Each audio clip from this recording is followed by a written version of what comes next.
O'Reilly. You need parts? O'Reilly Auto Parts has parts. Need them fast? We've got fast. No matter what you need, we have thousands of professional parts people doing their part to make sure you have it. Product availability. Just one part that makes O'Reilly stand apart. The professional parts people. O'Reilly Auto Parts. Outdoor adventure won't wait for engine problems. Things like hard starts, rough performance, and lost fuel economy are often caused by fuel gum and varnish buildup. Seafoam can help your engine run better and last longer. Simply pour a can in your gas tank. Hunters and anglers rely on Seafoam to keep their engines running the way it should the entire season. Pick up a can of Seafoam today at your local auto parts store or visit seafoamworks.com to learn more. There's nothing like snook hook sets at dawn or catching a tarpon in the moonlight. Find your next fishing trip made easy on fishingbooker.com and experience the magic of the Sunshine State or any other destination on your fishing bucket list. Book a blue water adventure in search of sailfish or go snapper fishing with the kids. With over 6,000 captains and trips to choose from, planning your next one just got a whole lot easier. Download the Fishing Booker app on the Google Play or App Store or visit them online at fishingbooker.com to book your trip today.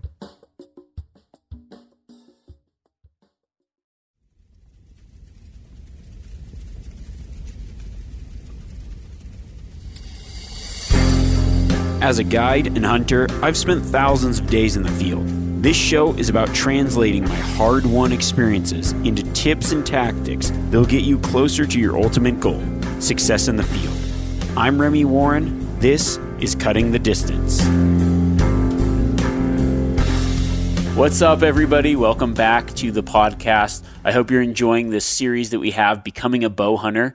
This is Becoming a Bow Hunter 102. Last week, we talked about gear, getting set up. This week, we're going to be kicking it up a notch in the knowledge department and covering all things shooting. So we're going to be discussing and breaking down the shot process, what it takes to be accurate and precise, how to obtain repeatable consistency. I'm also going to cover my theory on practice and what it means to have a bow in tune. We also have our first ever surprise guest lecturer on Cutting the Distance podcast. So grab your release, grab your bow, gather up your arrows, because hunting school is now in session.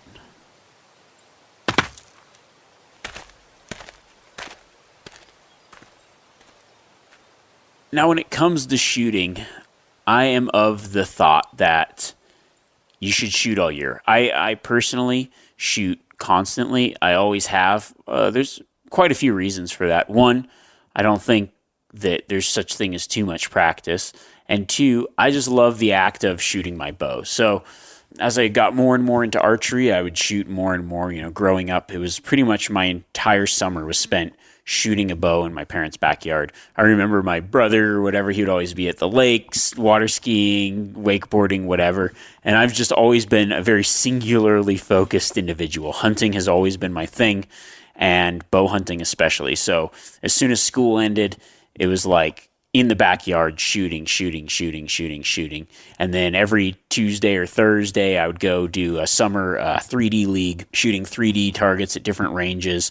Often as I could, take my targets out somewhere else, get a little bit different angle practice or whatever, but just obsessed with shooting as much as I could, as often as I could. And because of it, I got really good at shooting. I actually, it wasn't something that I ever thought I would do tournament type shooting, because I thought it was ridiculous that archery tournaments went during hunting season. My sole reason for shooting a bow was hunting, but I really enjoyed the aspect of shooting. I actually did shoot a couple tournaments just for fun in the winter, kind of in the off season. I did pretty well when I started. I mean, I got first or second place in most little local tournaments. I never traveled for anything, but just for fun, just to see how I would do, see how I would stack up.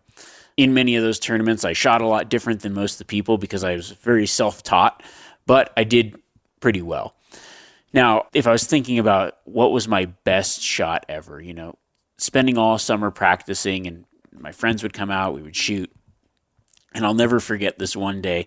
My buddy Brett and I would pretty much spend most of our summer shooting our bows. and I kind of got him into archery. So we spent a lot of time together, not just hunting, but also practicing as well in the off season. And we had the targets set up, and I'd been just on fire. So we kept moving back, and I was about 30 yards, and I like to place a golf tee on my target. Like, my thought was aim small, miss small. So I'd put a golf tee out on the target and then try to, hit the golf tee. And I could hit it pretty much 100% of the time at varying ranges. So I was telling him that, I'd been practicing at further ranges. This was a lot, kind of before people really started shooting at further distances, but I shot the golf tee, I think it was 50 yards. So I just drew back, shot the golf tee, like center punched this golf tee. He's like, oh, wow, crap. That was a really good shot. I was just feeling cocky. I was just feeling good. And so I was like, he's like, I bet you can't do that again. And I said, I bet I can hit my own arrow. He's like, no way. 50 yards. He's like, I'd put $20 on that. So I drew back in 100% full confidence, let the arrow fly, and no joke, Robin Hooded my same arrow. I still have those arrows in my cabin. I've got a deer skull above the bed there, and I still have that arrow right above that. I mean, I played it off like it was 100%. I mean, I called the shot. I was like, I bet you $20 I could do it. Probably a 1 in a million shot. I could probably never do it again if I tried. That was the last time I tried to Robin Hood an arrow at 50 yards, but it gave me a lot of confidence going into the hunting season, and will forever go down in my memory as the best shot I've ever made.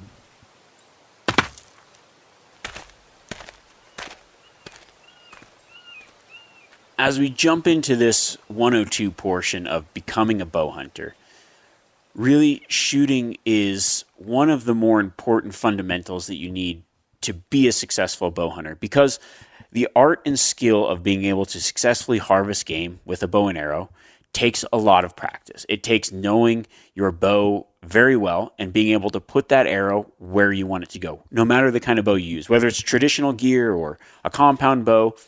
It's practice, practice, practice. And for me, I think that one of the fun things about getting into archery is the fact that it becomes almost a year-round endeavor where you grow your skills by going out to the range, by shooting your bow, and you get better and better. Hopefully you get better and better over time. So when you go out into the field, when you are presented with that maybe one opportunity in a season, that really hard-earned opportunity, you make that one shot count. Now, growing up, I was, I guess aside from hunting, the other thing that I was very into was martial arts. I obtained my black belt in Taekwondo, and I think one thing that always stuck with me, aside from a lot of the other lessons you learn, was that one saying that we would always have, perfect practice makes perfect. And I kind of carried that same philosophy into archery. And it's so true, because if you're making bad habits, doing bad things, then you're going to make bad shots. And if you keep practicing that every single time you shoot, then you're going to develop bad habits, and you aren't going to be as efficient as you can be. So I think what I want to talk about today is really the shooting basics and what it means to be a good shot. I think when it comes for any kind of bow shooting, what you're striving for, or what I like to think of, is I'm striving for repeatable consistency. Because with that repeatable consistency, I'm going to be both accurate and precise. And we'll get into the details of that a little bit later. What I want to start with is really just starting through the basics and explaining a shot process. Let's say you've never shot a bow, or you've shot a bow your whole life. It doesn't really matter. I'm going to break down the practice of shooting a bow into this process. And I guess it's really, for me, I see it as a 5-step process. Maybe people have other processes, but it goes like this: draw, anchor, aim, release, and then the final one would be again.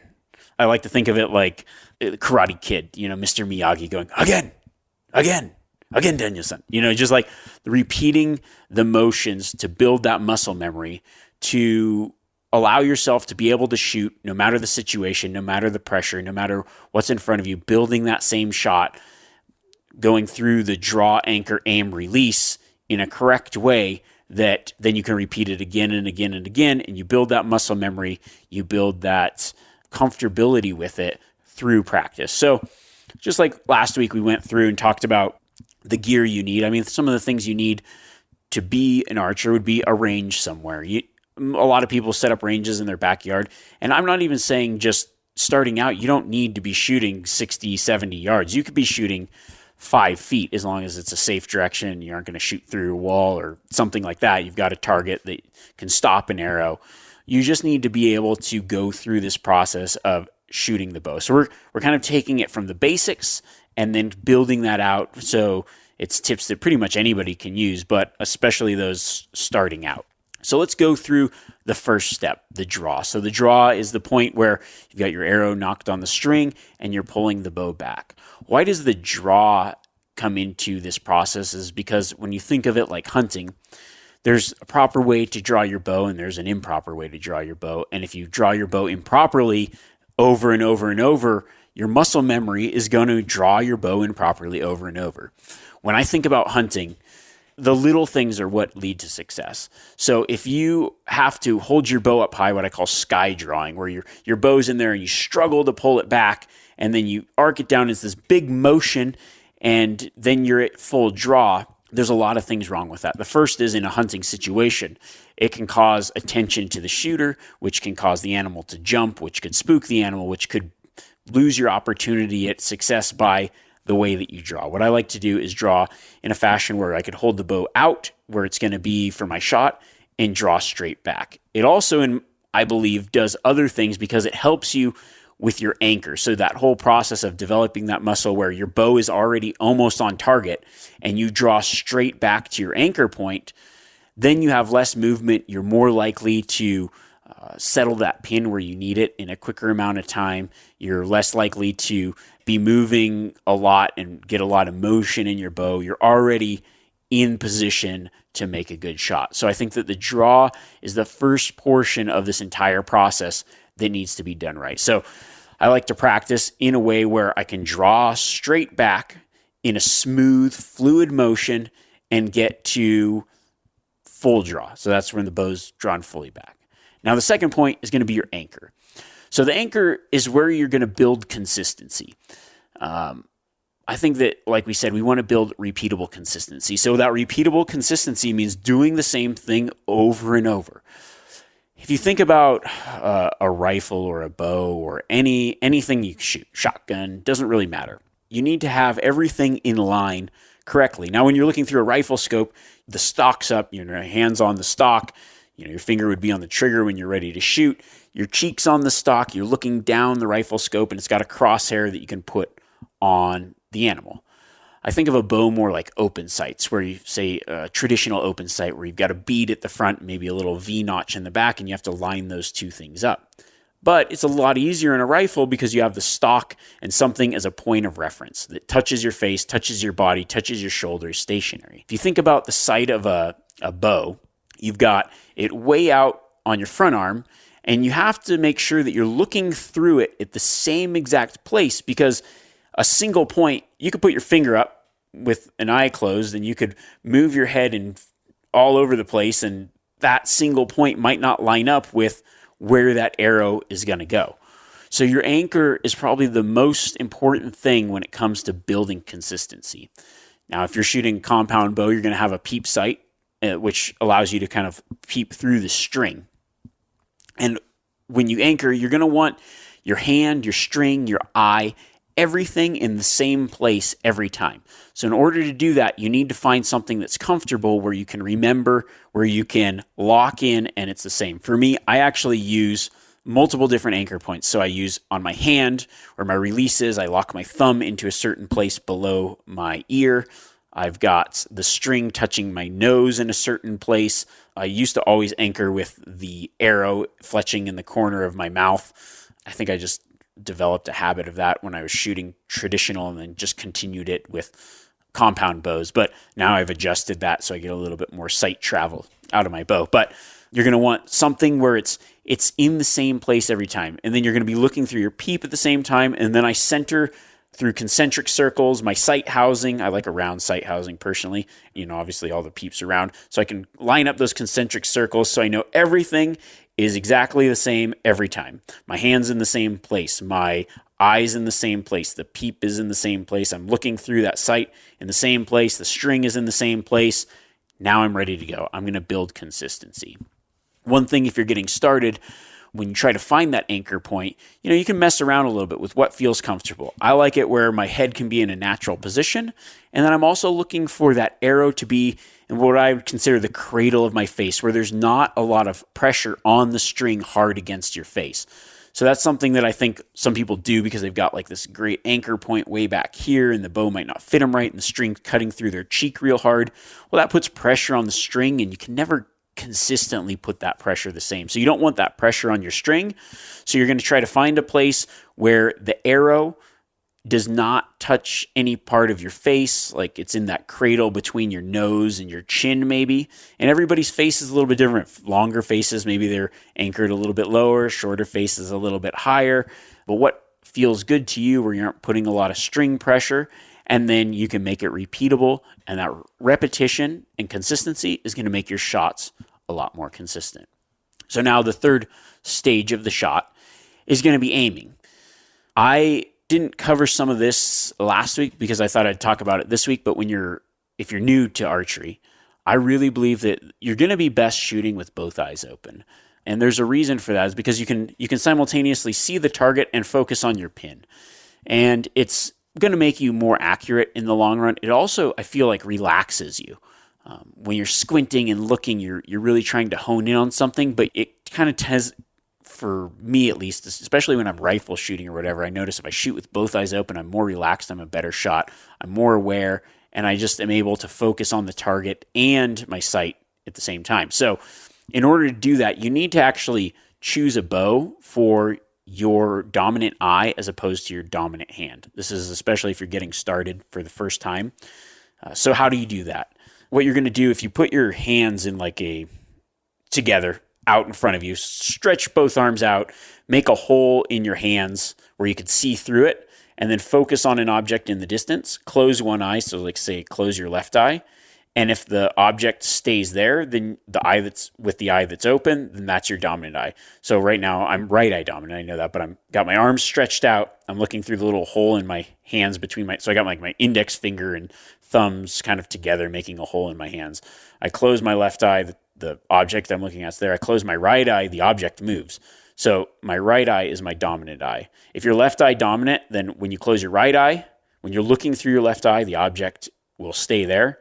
And when you close the other eye, it'll move. So you want to make sure that in order to shoot with both eyes open, you're going to be having to shoot a bow that's designed for that dominant eye. So a little side note. And now we'll get back to aiming. So when I'm aiming is a very, very important process. What it is it's putting the pin where you want the arrow to go, but it's also figuring out a couple other things. So am I in my consistent spot? Is my peep centered with my sight housing? Is my bubble level? And then is the pin on the spot I want to shoot? Once all those things check out, then we're ready to shoot. So I'll kind of break down the things that I think of when I draw back. So I'm in my backyard, I'm practicing, or I'm shooting at a deer or an elk or whatever. I put my bow out to where I'm going to draw back. I draw back in a smooth, fluid fashion. I find my anchor point. I anchor, and then what I call settle in. I look through the sight. Everything's lined up. I level my bow, make sure so almost every sight has a level in there. And the reason for that is as you go out to distance, if your bow's canted in one way or another, that moves those pins in a different direction, and it will change the point of impact, making it left or right. You would think, I can tell if my bow's level. But when you're on unlevel terrain, like a hillside, a slope, other things, or shooting downhill or shooting uphill, it's very hard to decipher whether that bow's level, because what feels level may not actually be level. So it's very important to have that bow level, especially as you move back. Maybe if you're shooting real close, it might not make as big of a difference or not as drastic of movements, but it does make a difference. So I draw back, I anchor, I level, and then I focus in. And the way that I focus in is I pick a spot on the target, I focus on that spot, and I kind of let my brain do the rest. That's the part where the actual aiming portion, instead of focusing so much on the pin and where it's at. I just look at the spot that I want to shoot. I let that pin hover in that spot, and then I hope that the bow goes off while it's in that spot. And that's the release portion. So when we release a perfect archery shot, the bow goes off as you aim in almost a subconscious release. So you might hear people talking about a surprise release. That's the best. If you drew back and you're just focusing on the point and then the bow goes off when it's there, oh, it surprised you. That's great. So I kind of pull through my shot. So I'm focused in, I'm aiming, and as I'm aiming, things are happening in the background where that release then goes off while that pin is on the point that I want it to go off. And it just somehow happens by itself. I know that sounds really strange. You're like, well, how do I practice that? You know, you'll as you start to figure that out, you'll start to practice. I think one thing that's really important, no matter what kind of release you have. So there's a lot of, as we talked about before, back tension style releases. I use a trigger release, but I shoot it in a back tension way. So what back tension is as I'm pulling through my shot, I'm allowing that bow to go off, and I'm just trying to hold the pin where I know it needs to be. So I like to center whatever it is. I think sometimes we get too wrapped up on putting our pin on the target. I just kind of, whatever I'm shooting at, and this is one of the reasons I use a single pin, but I like to center whatever I'm shooting at in the center of the sight housing. So I can just make like many, many concentric circles. But it doesn't matter if it's a deer or whatever. You know, deer is not a circle, but I've got my peep, then I've got my sight, and then I just put whatever I'm shooting at straight in the middle, or where I want to hit straight in the middle, because that's going to center my pin where I want it to hit, and it's all good things from there. I don't have to try to push up and pick a different pin or whatever. It's just a little bit easier, a little bit smoother. If you're just a beginner, that's not going to really make any sense, but if you shoot a lot, that should make a little bit more sense to you. Now, the release portion is something that I think you can definitely practice without even using your bow. What I do sometimes is if I get a new release, or I'm going to, maybe I'm like shooting really bad one day, and it's because I'm punching my trigger. I'm getting too excited. And instead of subconsciously letting that bow go off as I pull through the shot, I'm just letting that bow, I'm just telling that bow when to go. And when I do that, I'm not as accurate. So what I'll do is I grab some paracord, like a length of paracord. I tie a loop, so it's a loop of paracord, enough to where it'd be like full draw position. And I just loop it in my thumb, and I go where it's like tight, and then I got my release on, and I just find my anchor point, and I just keep pulling. So I essentially stretch my shoulder blades together. It's kind of the way I have learned to do it. Keep pulling straight back, focusing on whatever's ahead, and that release will go off. Then reset the paracord, keep doing the same thing, practicing that release. So in each one of these, I'd say, stages of shooting has its own little nuances and things you need to learn to make that perfect shot. O'Reilly Auto Parts are in the business of keeping your car on the road. O'Reilly Auto Parts offer friendly, helpful service and the parts knowledge you need for all your maintenance and repairs. If you're confused about what part you need, like what wipers are going to be the best, what replacement headlights are going to be the best, go into O'Reilly and talk to the people that work there, because they're great and they're super friendly, and they'll get you squared away where you walk out knowing you got the right thing. They've got thousands of parts and accessories in stock, either in-store or online, so you never have to worry if you're in a jam. Do you need your windshield wipers replaced? You need a brake light fixed? You need some quick service? They'll help you find the right part or point you to the nearest local repair shop for help. The professional parts people at O'Reilly Auto Parts are your one-stop shop for all things auto do-it-yourself, and you can find what you need in-store or online. Stop by O'Reilly Auto Parts today or visit us at O'ReillyAuto.com/MeatEater. That's O'ReillyAuto.com/MeatEater. We've all seen plenty of gadgets and fads come and go, but here's one product that stood the test of time: Seafoam Motor Treatment. Lots of hunters and anglers know that Seafoam helps engines run better and last longer. It's really simple. When you pour it in your gas tank, Seafoam cleans harmful fuel deposits that cause engine problems. I'm talking common stuff like hard starts, rough engine performance, or lost fuel economy. Seafoam is an easy way to prevent or overcome these problems. Just pour a can in your gas tank and let it clean your fuel system. You probably know someone who has used a can of Seafoam to get their truck or boat going again. People everywhere rely on Seafoam to keep their trucks, boats, and small engines running the way that they should the entire season. Help your engine run better and last longer. Pick up a can of Seafoam today at your local auto parts store or visit seafoamworks.com to learn more. There's nothing like snook hook sets at dawn or catching a tarpon in the moonlight. Find your next fishing trip made easy on fishingbooker.com and experience the magic of the Sunshine State or any other destination on your fishing bucket list. Book a blue water adventure in search of sailfish or go snapper fishing with the kids. With over 6,000 captains and trips to choose from, planning your next one just got a whole lot easier. Download the Fishing Booker app on the Google Play or App Store or visit them online at fishingbooker.com to book your trip today.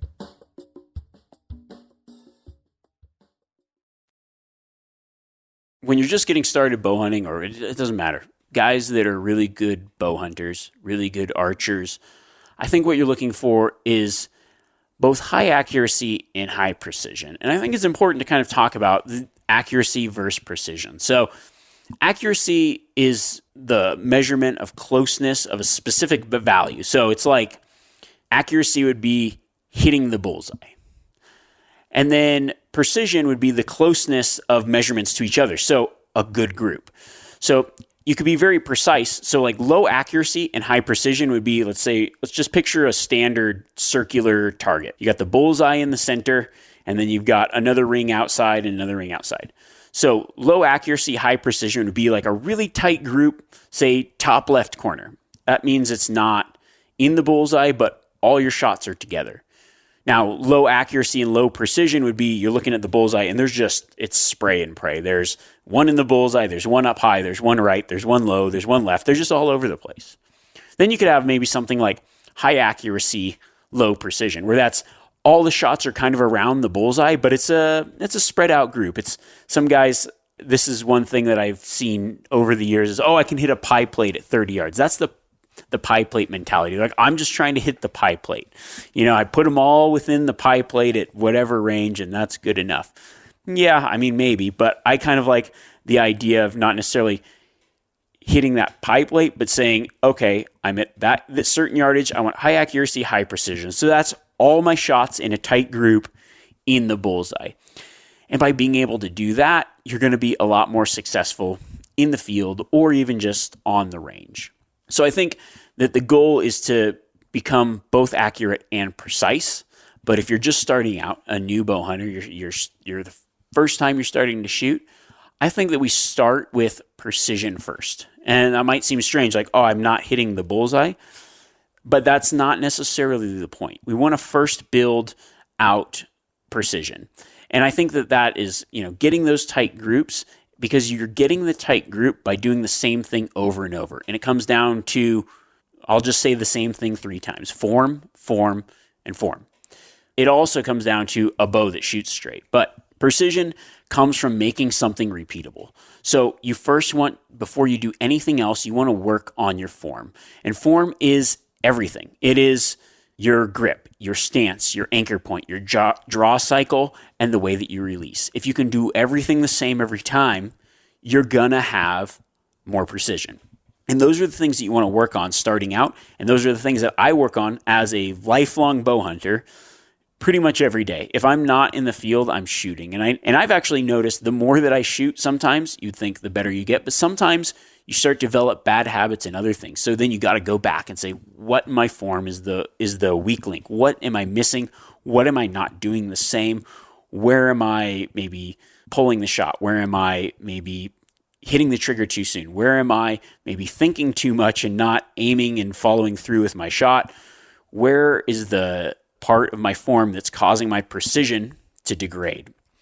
And working on your precision doesn't have to happen at any certain yardage, because we're just working on building out that form, building out the same thing over and over. So we're going to set our stance. This is backyard practice, but it does translate into hunting in many ways. So we're setting our stance. We've got our grip. You want to make sure your grip is the same every time. So some people you don't want to grab the bow tight. You want a loose grip. I like to let it cradle between my thumb and index finger, and then I kind of put the tips of all my fingers on the riser of the bow, I feel like that's a shot that I can reproduce with heavy gloves because like I said, everything I do is built for hunting. So I try to find a grip that even with gloves, I can try to make it consistent. I would say probably in the long run, the grip is the thing that adjusts, like messes up your shot more than anything. The grip and then the release.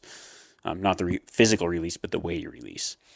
Then, make sure I've got a good anchor. I've got the stance. I've got my draw cycle down. I've got my shot process. And then I release. And building that could happen at 4 feet. That could happen at whatever. Just getting that form down and shooting the same every time. So that's our precision.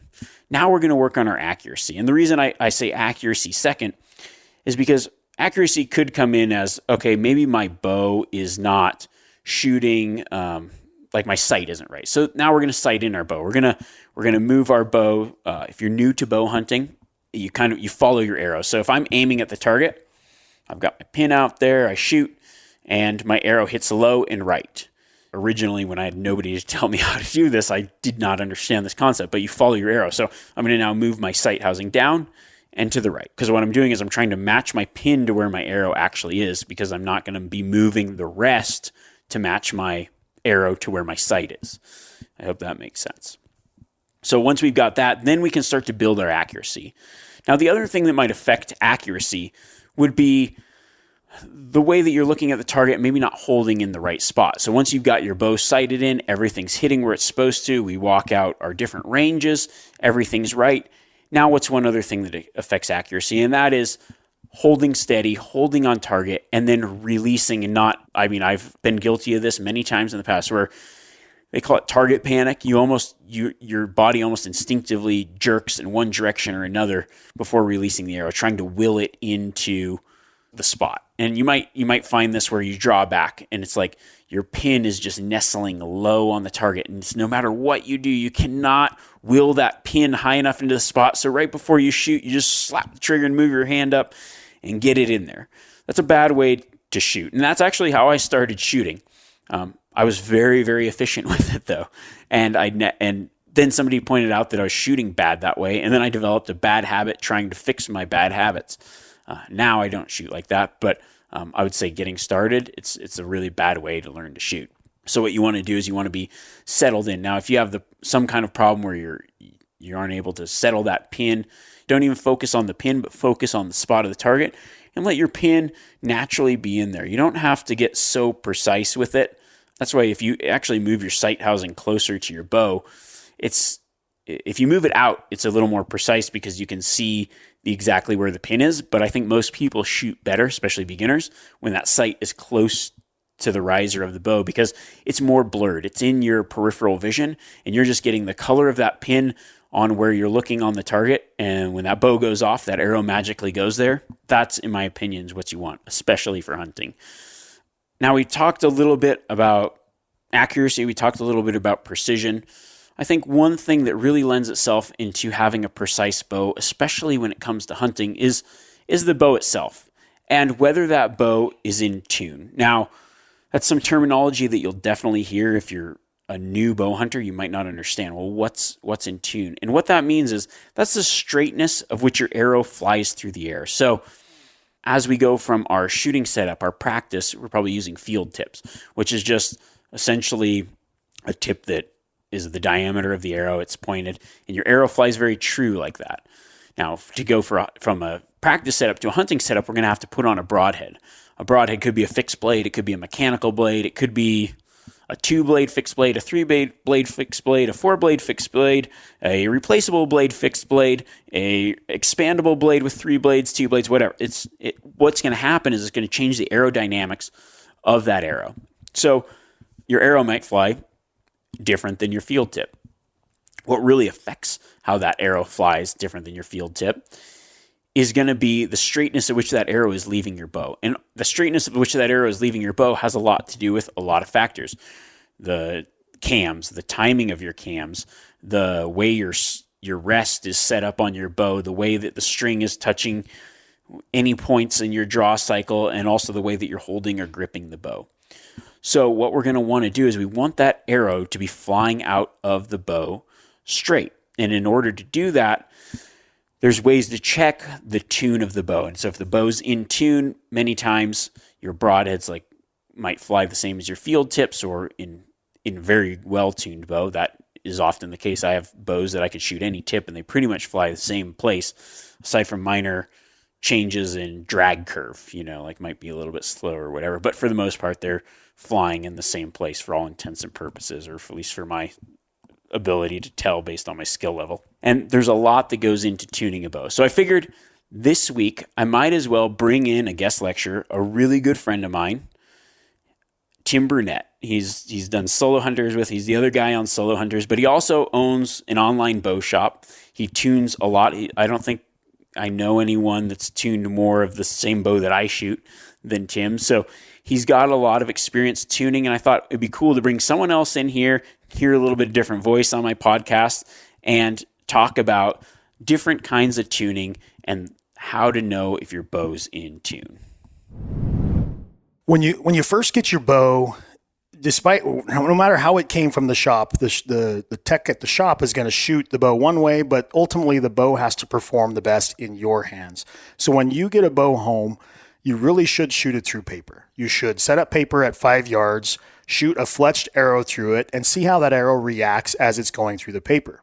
You'll be able to know from the direction of where the fletching hits versus where the tip of the arrow hits. So for example, if you shoot the arrow through the paper, and you can see the impact of the field tip on the left and the fletchings are on the right, then you've got to adjust your rest accordingly.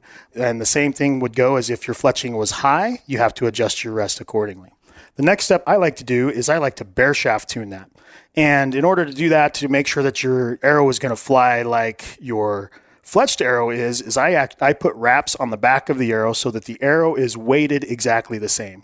A fletched arrow is going to weigh the exact same as a bare shaft arrow. Then you shoot and get a good bullet hole with the bare shaft, again, by the same manipulations. You can tell through the paper if the butt end of the arrow, the knock of the arrow, is hitting to the right or to the left, and you make those adjustments accordingly until you get a perfect arrow flight. Then when you go out into the field, you want to have a fletched arrow with a field tip is not going to fly the same as a fletched arrow with a broadhead. So end goal is to get your broadheads to fly perfectly out of your bow and to hit exactly where you're aiming, right? So technically, in theory, if you were to paper tune with a broadhead on your arrow and tune your bow to a broadhead and then sight it into the broadhead, that's really kind of what your end goal is. But by the time you get to that point, you've chewed your target to pieces and maybe gone through a bunch of different broadheads. So a good way to do that is through a series of tuning with a bare shaft, fletch shaft, and manipulation on your rest or your knocking point and getting those to fly true. If in theory, and all this is in theory because there's still the component of the shooter, right? If you have a bare shaft that can fly through the air perfectly and fly through paper perfectly at 5 yards and then hit, the target in a straight angle, then in theory your bow's in tune, so a broadhead should fly correctly. But it's not always the case. You still have to validate it, right? You can't just print your dope chart off the internet and then slap it to your rifle and go and expect that all that works. You have to validate everything. The way I do it is I go out, once I've paper tuned with a bare shaft, I'm out shooting at 20 yards and I'll shoot a fletched arrow and then I'll shoot a bare shaft arrow. And then I'll shoot them both at the same spot and I'll look at those and I want those to be perfectly parallel coming out of the target. So if the bare shaft arrow, say the knock end is kicked to the right, then I know that my bow's not perfectly in tune. Even though at 5 yards, I may shoot bullet holes with both of those arrows. At 20 yards, that shaft could be off just a little bit. So that's just a micro tune adjustment on that rest until I can shoot at 20 or 30 yards a bare shaft and a fletch shaft, and they're hitting perfectly parallel vertically and perfectly parallel horizontally into that target. Then I know that my bow is in tune. Then more times than not, when I screw a broadhead onto that arrow and I shoot a field tip and a broadhead, they're hitting almost perfectly. Thanks, Tim. I think that was something that was needed, especially for people understanding, and some of that's even more advanced. So I think that's really good that we can take some of that tuning stuff that you and I do and give it to guys that are just starting out because okay, this is how far I can take this. And there's a lot of guys that have shot their whole life and they go to the bow shop and they don't understand that once you get out and start shooting further distances, 20, 30, 40 yards, to get those broadheads to fly right, to get that pinpoint accuracy, especially when you're talking about practicing day in, day out, and you're in your backyard shooting your field tip. Now it's hunting season. I want to be able to screw on what I'm going to hunt with and know that that bow is exactly where I've been shooting the entire season. So thanks for that. You will forever go down in history as cutting the distance first guest lecturer. And if you guys want to find more information about Tim, I mean, he's got the online bow shop. It's called huntinghouse.com. He sells older model bows at discounted prices. So it's as a new model comes in, he gets the old models and sells them. So it's a really good entry point to get into archery with a high performance bow at a lower price. He's got everything he needs. And then there's also options where you can have a pro tune done on it where Tim will take the bow and actually do what he's just talking about here. Someone will do that, take that bow and get it all tuned up. And then still, like we talked about, every bow is custom specific to the individual shooter. So you'll still have to take it, but it'll put it at that point where it's a lot easier to understand and get to that point than if you were to just start from scratch. I hope you guys really enjoy this series so far. I actually don't think there's any way that I can cram more pertinent facts into this amount of time. It's like this is concentrated orange juice. I'm just like squeezing knowledge into a jar, and then you're just getting it very concentrated. So it might be something that if you're new, go back and listen a couple times and get that bow out. Start to get some practice and some stuff in the field. I think if you've shot a lot of these things, maybe you're like me and you didn't have a teacher or you didn't have somebody that kind of led you through this process. So I think it's good stuff to hear.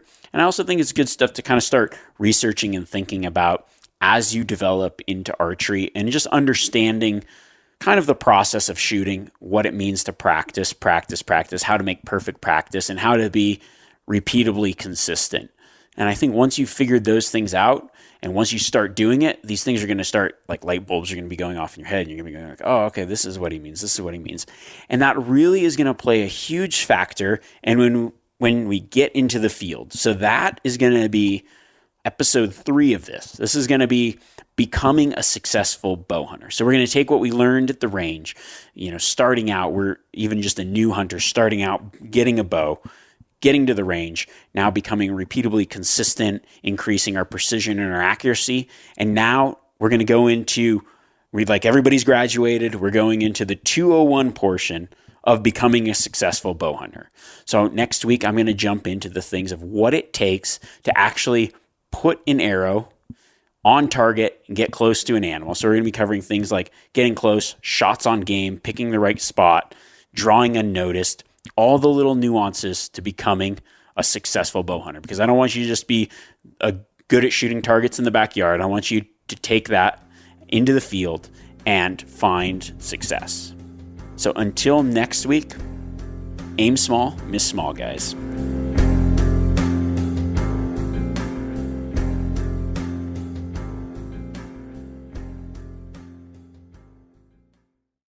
Outdoor adventure won't wait for engine problems. Things like hard starts, rough performance, and lost fuel economy are often caused by fuel gum and varnish buildup. Seafoam can help your engine run better and last longer. Simply pour a can in your gas tank. Hunters and anglers rely on Seafoam to keep their engines running the way it should the entire season. Pick up a can of Seafoam today at your local auto parts store or visit seafoamworks.com to learn more.